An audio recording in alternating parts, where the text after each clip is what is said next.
السلام علیکم ورحمۃ الله وبرکاته. زیم مولانا طور رحمان. نن به موږ د 9م کلاس مطالعه قرآن حکیم کی سوره حج سبق وایو. د تفسیر او تشریح به کوو د قرآن کریم آیاتونو چې کوم په دې کورس کې شامل دي. که چېرې تاسو زموږ په چینل باندې نوي یې نو دا سبسکرایب کړئ او د بیل آیکن بټن ووهئ چې تاسو ته زموږ ویډیو بر وخت ملاویږي. اوس موږ دا سبق شروع کوو. أعوذ بالله من الشيطان الرجيم. بسم الله الرحمن الرحيم. قل يا أيها الناس إنما أنا لكم نذير مبين. فالذين آمنوا وعملوا الصالحات لهم مغفرة ورزق كريم. مخکې الله جل شانه د مشرکانو حالت ذکر کړل اجمالاً طور باندې چې تاسو د مخکنی قومونو نه عبرت والی هغوی هم پیغمبرانو نه انکار کړی د هغوی خبرې نه ومنلي، تکذیب یې کړی. د نوح علیه السلام، عادیان او سمودیان، ابراهیم علیه السلام قوم، د لوط علیه السلام قوم، د شعیب علیه السلام قوم، د موسی علیه السلام قوم اجمالاً دا ذکر کړلی. او دارنګې دی د ځمکې کې ګرځي نه چې دی د دې نه عبرت والی، نصیحت تی وایي. دا واقعات حقیقتاً حق او سچ تیر شوي دي او دوی بیا هم جلد عذاب غواړي، بیا هم د نبی علیه السلام پیغمبري نه مني، رسالت نه مني. دا هم موږ مخکنو امتونو ته مهلت ورکړو، دوی ته موږ دا مهلت ورکوو. دوی سمدس عذاب غواړي، خو دا مخکني در الله پاک عادت مبارکه دی چې سرکشه قومونو ته الله پاک مهلت ورکوي. سره د ظلم او د زیاتی نه الله مهلت ورکوي. او د ټول نه غټ ظلم خو دی دا شرک دی الله سره، د الله سره شریک جوړ کړی دی. خو پته به لګي فسوف ترى اذا انکشف الغبار. دا پته به لګي چې کله د دوړې وی ختم شي نو بیا به پته ولګي چې ته په اس باندې ناست یې او که په خر باندې ناست یې، پته به لګي. انسان کله د دې دنیا نه رحلت وکړي پته به ورته ولګي. بعضې وخت کې الله پاک په دنیا کې هم په عذاب سره ونیسي. او دا نبی علیه الصلاة والسلام حق او سچ پیغمبر دی چې دا مدعا ردی صورت ته توحید د الله، رسالت د نبی علیه السلام او د آخرت ورځ دا راتلو وله ده. قل ورته پیغمبر علیه السلام یا ایها الناس ای خلکو، انما یقینا انا ذو لکم تاسو لپاره نذیر مبین، پیغمبر مخکارا. فالذین آمنوا پس ها خلکو چې ایمان وروړو، وعملوا الصالحات او نیک اعمال وکړل، لهم مغفرة وی به دوی لپاره بخښنه، ورزق کریم او رزق ښایسته به وي دوی لپاره. عزت والا رزق به الله دوی ته ورکوي. دوی لپاره هغه څه تیار شي ما لا عین رأت چې سترګو نه لیدلي، ولا اذن سمعت غوږونو نه دي اورېدلي، او نه د یو انسان په زړه کې د هغې خیال تیر شوی دی. داسې څیزونه الله دوی ته هغه تیار کړي دي، الله به دوی ته ورکوي مؤمنانو ته چې نیک اعمال یې کړي. والذین سعوا فی آیاتنا، هغه خلک چې هغوی کوشش کوي په باطلولو د آیاتونو زموږ کې، هغه خلک چې کوشش او محنت کوي زموږ آیاتونو کې، معاجزینا دپاره دی چې دا ښکته ښکاره کړي عاجز کوونکي دی لره. اولئک اصحاب الجحیم، دا خاوندان د جهنم دی. وما ارسلنا من قبلك من رسول ولا نبي، وما ارسلنا من قبلك او موږ نه لېږلي وړاندې ستا من رسول یو رسول، ولا نبي او نه یو نبي. رسول او نبي فرق خو مخکې ما تاسو ته کړی و،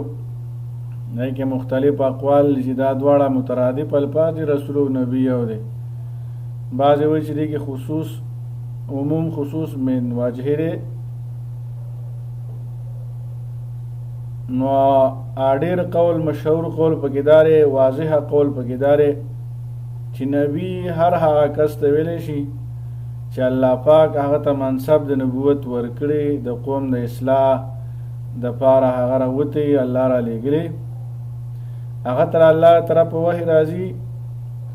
خوا که هغه سره مستقل کتاب او شریعت وي یا که مخکني پیغمبر کتاب او شریعت د هغې تبلیغ باندې مامور وي، دا نبی دی. مستقل کتاب او شریعت ورسره وي یا د مخکني پیغمبر کتاب او شریعت مطابق خلکو ته دعوت او تبلیغ ورکوي. د لومبي مثال چې هغه سره مستقل کتاب دی حضرت موسی علیه السلام، حضرت عیسی علیه السلام، حضرت داود علیه السلام او نبی کریم صلی الله علیه وسلم چې الله پاک دې ته مستقل هغه کتابونه نازل کړي دي. او دویم مثال چې هغه سره کتاب وغیره نه بلکې د نورو مخکنو پیغمبرانو یا د وخت د زمانې د پیغمبرانو هغه شریعت د هغې تبلیغ کوي، لکه هارون علیه السلام د موسی علیه السلام ورورو د تورات پرچار او تبلیغ خلکو ته کوم. او رسول هغه دی چې هغه ته مستقل شریعت او کتاب میلوي، دا رسول دی. نبی هغه مخکې دی، هغه که سره یو که نه ورسره،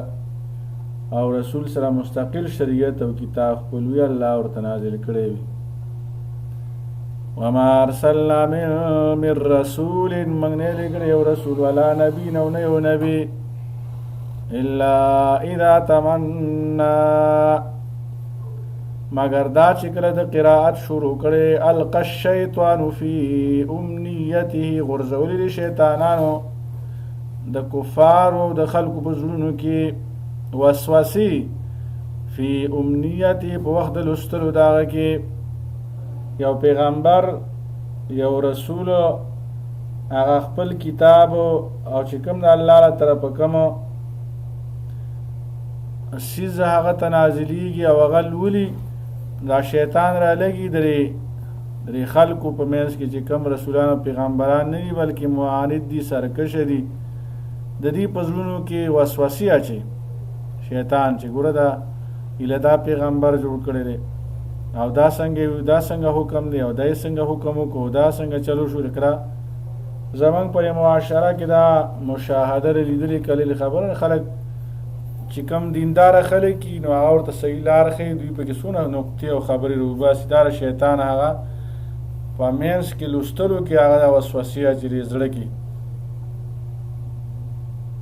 موږ نه لېږلی وړاندېستانه یو رسول او نه نبي الا اذا تمنا، مگر کله چې دې پیغمبر به لوستل کول، تمنا په معنی لوستلو سره، القى الشیطان فی امنیته، غورځي شیطان د هغه په لوستلو کې، فینسخ الله ما یلقي الشیطان، الله به منسوخ کړله، الله به لرې کړه وسوسه د شیطان، ما یلقي الشیطان چې کوم غورځولی به شیطان وسوسې لره، ثم يحكم الله آیاته، بیا به الله مضبوط کو خپل آیاتونه، والله علیم حکیم، الله پوهه ذات او حکمت والا ذات دی. او دا چې کومه اسرائیلي واقعه دې کې مشهوره تلک الارانیق الاولی و ان شفاعة لترتجى، دا اسرائیلي واقعات دي کې الله جل شانه د دې کتاب تفسیر پاغي باندې هغه په هغې باندې چې کم نه دی فټ، بلکې دا هغه ځان له یو واقعه هغه اسرائیلیات دي، اسرائیلیاتو حکم دار چې هغې کې دلایل قطعي او مخالفې موږ به سره منو، او که نه مخالف نه نو بیا به موږ تصدیق او تکذیب نه کوو. نو دا خو دغه تلک الارانیق الاولی ولا خدا خو د مضمونو مکمل خلاف ده. هغه و چې دا پیغمبر چې کله لوستل کوي نو د پیغمبر په لوستلو کې شیطان خپل خبرې راواچولې او د نبی په ژبه باندې جاری کړي د نبی علیه الصلاۃ والسلام، نو دا خو دلایل قطعیه او خلاف ته چې نبی علیه الصلاۃ والسلام داسې د شیطان چې کومې خبرې وي هغې په ژبه باندې جاری شوي. نو الله منسوخ کها چې غورځي شیطان، ثم يحكم الله آیاته، بیا الله مضبوطی خپل آیاتو لرا والله علیم حکیم لیجعل ما یلقی الشیطانو دیره پارا چه وګرځي الله هغه چې وسوسې اچولي شیطان فتنه تن امتحان ذریعه امتحان د انسانانو په زړه کې ورته اچي للذین فی قلوبهم مرض ها خلقو دپاره امتحان چې راغي په زړونو کې مرض د نفاق دی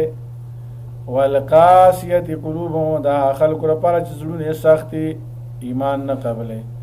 وان الظالمین یقینا ظالمان لفی شقاق بعید دی خلاف لري کړي دا مخالفت کوي د نبی علیہ السلام او د حق او د پیغمبر او د الله د حکم خلاف کوي وليعلم الذين اوتوا العلم او د لپاره چې پوه شي خلک چې ورکړي شوی علم انه الحق من ربک چې یقینا دا وحی قرآن دا حق او رښتینی را طرف درفستانه فیؤمنوا به پس ایمان وروړي په دې باندې فتخبت له قلوبهم دې تخکته شرونه د دوی وان الله یقینا الله لهادي الذين امنوا الله لارخها خلق ته چې ایمان وروړي الى صراط مستقیم نه غلارتا الله پاک نه غلارتا هدایت کی خلق ته چې خلق د الله جل شانه په حکم باندې د الله ر پیغمبر په حکم باندې هغه روان شي ولا يزال الذين كفروا في مرية منه همیشه خلق چې کافرانی په شک کې دي قران لا د دې وحی نه د قران نه په شک کې ذکر سره وسوسې د شیطان هغه دی پزلونو کې هغه پرتی دي حتی تر دې پورې تأتيهم الساعة بغتة چې راځي د قیامت ناڅاپه او یأتیهم یا راشدی تا عذاب یوم عقیم عذاب ده ورځ چې هغه شنډوي شنډ ورځ وي سپیره ورځ وي برکت به پکې نه الملک یومئذ لله بادشاهي به په دا ورځ باندې الله لپاره یحکم بینهم الله فیصله کوي په بین د دوی کې بادشاهي خو اوس هم د الله اختیار کې ده د انسانانو په اختیار کې خو نه ده خو په دنیا کې دا خبره ده چې کله یو انسان له الله پاک کور ورکي الله له ګاډي ورکي الله ورله ځمکه ورکي نو دا انسان ډېر غرور سرکشي چې دا خو زما ده دارنګې د یو ملک بادشاهي جوړ کړي دا بادشاهي زما لپاره ده قیامت په ورځ باندې به بیا څوک دا نه وایي چې دا زما ځمکه ده دا زما ملکیت دی او زه بادشاه یم لمن الملک اليوم الله پاک با اعلان وکړي نن بادشاهي چا لپاره ده نو بس بیا به ټول خلک به ګم سم ولاړي څه به وایي نه بیا به الله پاک اعلان وکړي لله الواحد القهار صرف الله لپاره ده چې هغه زورور ذات دی فالذین آمنوا خلق چې ایمان لرل او عمل الصالحات او نیک اعمال کو فی جنات النعیم باغونه کې به د نعمتونو والذین کفروا خلق چې کفر کو وکذبوا بآیاتنا دروژن وګڼل زمونږ آیاتونه فاولئک لهم عذاب مهین دي لپاره به عذاب رسوا کوونکې والذین هاجروا فی سبیل الله هغه خلق چې دی هجرت کو په لار د الله کې ثم قتلوا هغه مخکې سورتونو کې تیر شي او ما یهاجر فی سبیل الله یجد فی الارض مراغما کثیرا وسع دی به چې کم دی څوک د الله د رضا لپاره هجرتو کې دی ته به ډېره پراخي په ځمکه کې میلاو شي رزق به پراخه شي مال و دولت کې برکت راشي اولاد کې برکت راشي دا هجرت و برکات دي ثم قتلوا الله لار کې هجرت کو به قتل کړي شو او ماتو یا په خپل مرګ باندې مړ شو لا يرزقنهم الله رزقا حسنا الله بدی ته رزق ورکي خيسته رزق او ان الله یقینا الله پاک له خير الرازقين الله غره رزق ورکون کړي الله پاک غره رزق ورکون کړي الله به خيسته رزق ورکي فراخ رزق ورته ورکي د الله بلار کې هجرت وکړو لا يدخلنهم مدخلا يرضونه الله به داخل کی هغه زیر داخل ته يرضونه چې دی به خوشاله پای باندې د دوی به خوخی دیو پر راضی ان جنت چره و ان الله یقینا الله فقل علیم فید حلیم الله صبرناک ذات ته چې څوک هجرت نه کوي یا څوک ایمان نه وروړي نو الله راغي په نه ایمان راوړو باندې د هغې په بدو اعمالو باندې پوهه دی او الله صبرناک سمدست سزا نه ورکوي. ذلک دا حکم دی دا چې کوم مخکې تېر شو دا تاسو واورېدل. ومن عاقبه ذلک دا حکم ومن عاقبه چا چې بدله واخیستله د ظلم بمثل ما عوقب به په مثل د هغې باندې چې کوم تکلیف ورکړی شوی دی ته ثم بغی علیه بیا د باندې بیا ظلم وشو. یو سړي باندې چا ظلم وکړو زیاتې وکړو آیاتونو کې خو راځي چې دله پکار دی فمن عفا و اصلح فاجر علی الله دی ورته بخښنه وکړي. د دې بخښنې ډېر زیات چې کوم دی هغه فضایل راغلي دي چې د باندې ظلم شوی دی خو دې ورته وبخي الله به دله ډېر اجر ورکړي. دارنګې وان تعفو اقرب للتقوی او دا که چېرې تاسو بخښنه وکړه دا پرهیزګارۍ ته ډېره نږدې ده. بل آیات کې راځي ولمن صبر وغفره چا چې صبر وکړو بخښنې وکړه ان ذلک لمن عزم دا لوی همت والا کارونه دي دا ډېر اوچته کار دی سړی صبر وکړي. خو که بدلې واخیستله بدله د حق دی بدله اخیستلی شي څنګه تکلیف او سزا یې ده ته ورکړې ده نقصان یې ده ته ورکړی ده هغه شان سزا او تکلیف ورکړو بس برابر په برابر شو. خو بیا هغه راولګېدو چا چې ظلم کړي و هغه ته باندې بیا ظلم وکړو نو الله به ردې مظلوم مدد کې دی بیا مظلومه شو الله به خامخا مدد کوي. ثم بغی علیه بیا د باندې زیاتې وشو لینصرنه الله خامخا الله مدد کوي ده. ان الله یقینا الله پاک لعفون بخونکی دی غفور بخونکی ذات دی. لعفون الله خوښوي بخښنې لره بخونکی ذات دی په خپله باندې هم. ذالک د الله قدرت کامله ذکر کوي. ذالک دا بأن الله چې یقینا الله یولج اللیل فی النهار داخلی شپه په ورځ کې و یولج النهار فی اللیل داخلی ورځ په شپه کې کله الله شپه راولي کله ورځ راولي دا تفسیر دی. کله الله پاک ورځ غټوي او کله چې کوم دی شپه غټوي لکه جمعې کې شپه غټوي اوړي کې ورځ چې کوم دی هغه غټوي او دې ورځو کې چې کوم دی ورځې په جمعې کې ورځې هغه لنډې شپې اوږدي په اوړي کې هغه ورځې غټې او شپې لنډې. دې وجې نه چې الله داخلي شپې لره په ورځ کې او داخلي ورځ په شپه کې وان الله یقینا الله سمیع بصیر الله اوریدونکی ذات دی اوریدونکی ذات دی. ذلک بأن الله هو الأقدار دی و ان شاء الله حق او پرشتیا دی و انما یدعون او یقینا هغه چې دوی بلی من دونه ما سوار الله پاک نه هو الباطل باطل دی چې کوم بوتان دي یا د نورو څیزونو دي عبادتونه کوي دا ټول په ټول باندې باطل دي او دا په ناحق باندې دي. د الله جل شانه عبادت کول دا حق او سج دین دی. وان الله یقینا الله پاک هو العلی والله اوچت الکبیر الوی دی. الم ترى آیت نګوري ان الله یقینا الله پاک انزل من السماء الله نازل کړي دي اسمان نما ان اوبو د وریځونو الله اوبه نازل کړي دي. فتصبح الارض مخضره وګرځي ځمکه سرسبزه شنه وګرځيږي چې کله دا باران نه کیږي نو سوکړی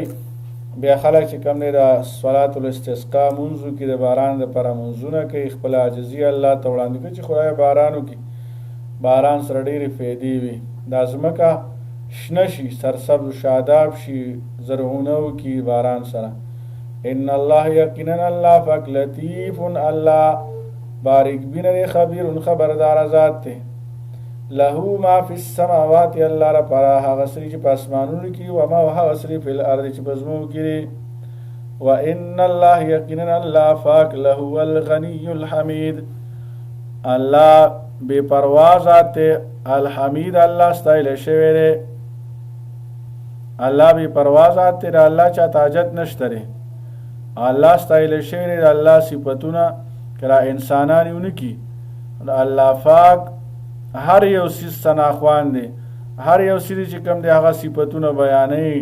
او د الله په حمد و ثنا باندې مامور دی او رطب اللسان دی. و ان من شیء الا یسبح بحمده داس یو سیز نشته مگر هغه الله تسبیح کوي. الله پاک دې عمل کول